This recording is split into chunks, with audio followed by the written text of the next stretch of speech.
Welcome to this online version of ECE 345, Electronic Instrumentation and Systems for Summer 2020. My name is Dr. Gregory Worsma, and I'll be the instructor for this course.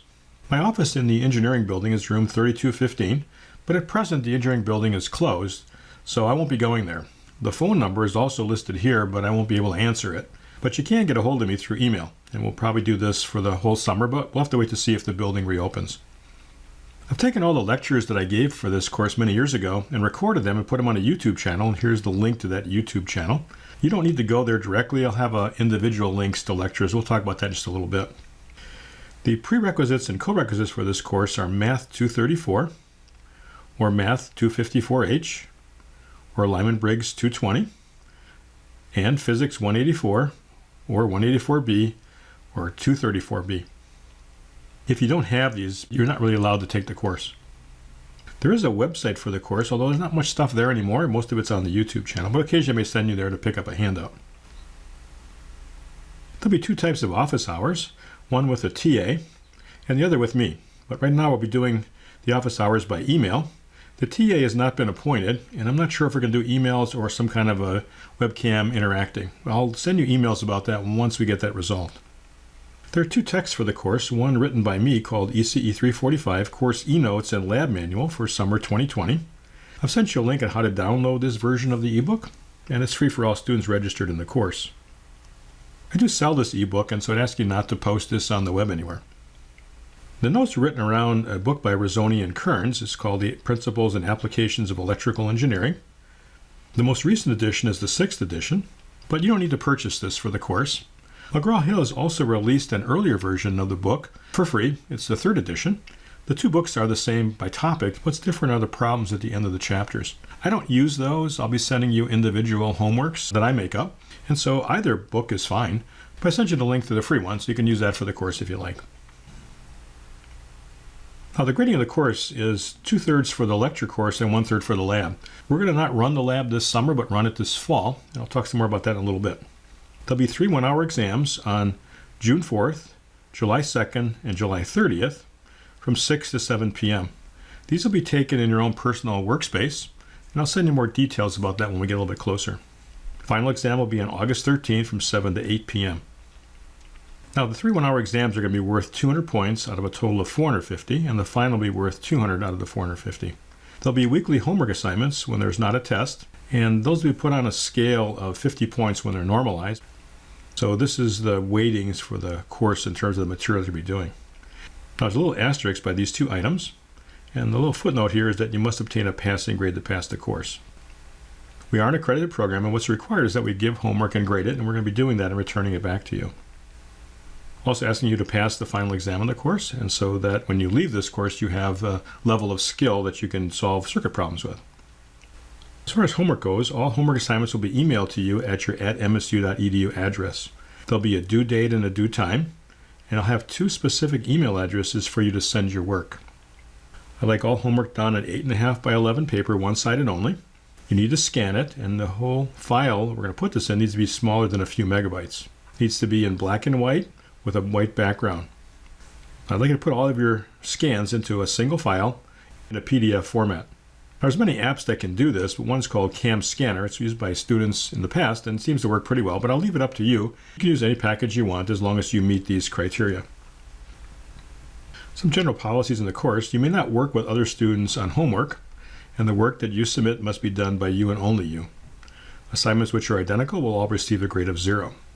You must type and run all of your own computer work, and copying old assignments or computer files will be dealt with severely. Some other just general comments. I don't give any makeup exams. So you may have noticed up here that the 3 one-hour exams only counted for 200 points. That's because I'm going to drop your lowest score of those 3. And I'll talk some more about that once we get closer to the exams.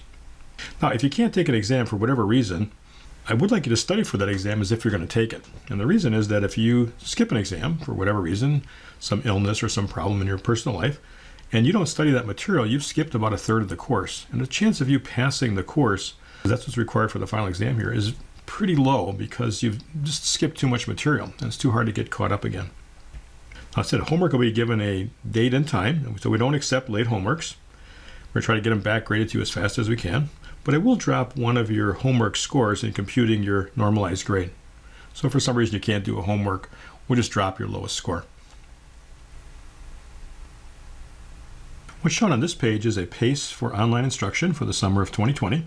I've listed the date, the week, and the day in what I call a class for the whole semester. Now when I was teaching this as a live class, we ran it as a Tuesday-Thursday class, and so I'm just going to list things that way. So I'll begin the course on May 12th, which is a Tuesday. A class is what I would have covered in a 1-hour lecture. I'll talk about that on the next page in a little more detail. And then for Thursday, we'll do class 2 and so on till we get to exam 1. On June 4th, we'll have our first exam. The exams will be emailed to you, and you'll have a fixed amount of time to do them and to return them. I'll send you more details about that shortly. And the rest of the semester is shown here. We'll have our second exam on July 2nd, our third exam on July 30th, and our final exam on August 13th. What's shown here are the YouTube links for the lectures in the course and what are called supplemental problems. So class 1 is what we'll be covering the first meeting. And when I was teaching this class live, I would roughly cover this material that's in this video. And it's covering pages 1 to 3 in the ebook. Now what this is referring to is the number at the top right-hand corner. You'll see that every chapter begins with page 1.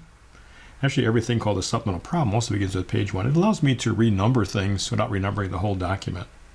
So in that first class, I would cover this material, and then this is actually an old homework assignment and solution.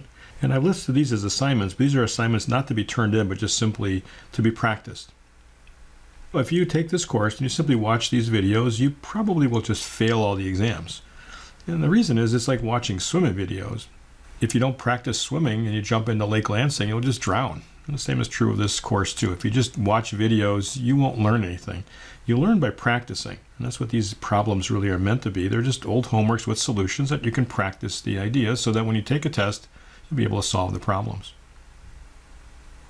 Then class number 2 is for our second meeting on that Thursday of that first week. And then these 2 videos cover that lecture. And these are the problems that cover some of the same topics. You can see there's more supplemental problems for some days than others. I've added some more homeworks. These are for multiple years, and just to give you more practice in solving problems. I think this goes on for the different classes that we've listed on the previous page. Once we get to class 7, then our next slot is not class 8, but somebody to take exam number 1. This goes on for 2 more pages.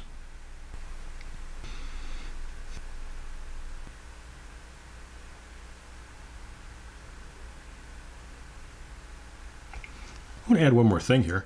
When you're studying for a test, you should be following the pace in the course. What I see every time I teach this course online is that the traffic on the YouTube channel is less than the number of students that are in the course during any given week.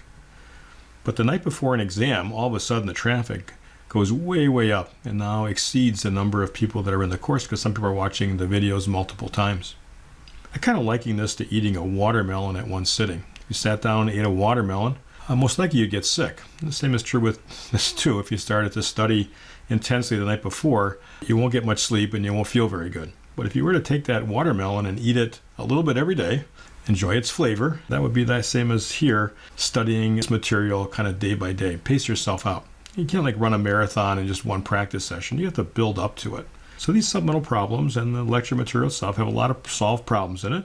I'd like you to practice these to be able to solve them without looking at material. But your exams will be take-home exams, and you'll have the material available to you, but you won't have time to look things up. So you need to be able to practice these ideas to be able to have them down by the time we have a test. I've opened up the ebook, and here's the cover of our ECE 345 ebook. It contains lecture notes and also a lab manual.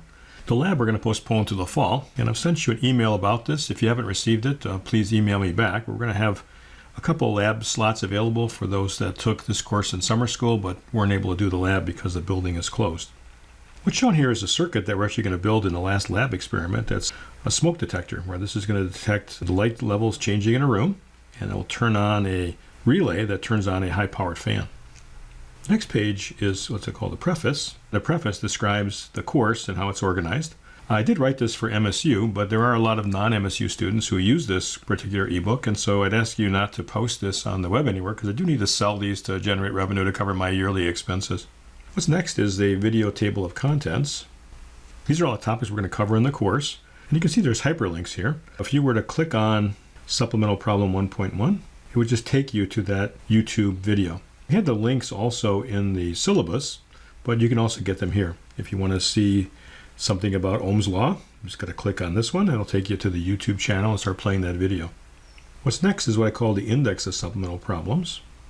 And this is mostly from when I was teaching a live class, but when I get to a certain point in the notes, there's a old homework that you can do. So when I finish page 3 of chapter 1, then you could do supplemental problem 1.1. When I covered page 13 of chapter 2, you could do supplemental problem 2.5. These are also linked in the syllabus, so you don't really need to use this, but if you are studying a little bit ahead and you are working in a chapter, if you get to a certain point, then you could do a supplemental problem or the ones before it. The next bookmark is actually the lecture notes themselves, and as I mentioned before, they're all numbered with page 1 at the beginning of each chapter and each supplemental problem set. And likewise for that index of supplemental problems that we had on the previous page, that's the numbers it's referring to. And then for each chapter, there's a set of supplemental problems, which are, again, old homeworks, with a solution. So you get a chance to practice these. You will not turn these in. I will be emailing you different homeworks and with a due date and a time. Here's chapter 2, and so on down the line. And this bookmark down over here is self-paced instruction. This is what we use in a normal week during the regular semester, where we're running this on a Monday and a Wednesday. Just ignore this. The syllabus has a more detailed version of it. The lab part of the course is also here. And these are links to the lab lectures for the experiments and then the experiments themselves. They're generally a lab lecture and then the experiment that you'll be doing in the lab. Details and a template for submitting lab reports. Again, we won't be doing the lab portion this summer. We'll have 2 time slots available for you to sign up in the fall, not through the registration system, but just through me. And we'll have a TA available that you'll be able to do the experiments and to finish the course. 2/3 of your grade will be the lecture course. Everyone taking the summer school course will receive an incomplete. At that point, I'll tell you what your grade is. And then in the fall, when you complete the lab, we will get a grade for the course. And this is how ECE 345 is organized for summer 2020. Welcome to the course, and I wish you a great deal of success.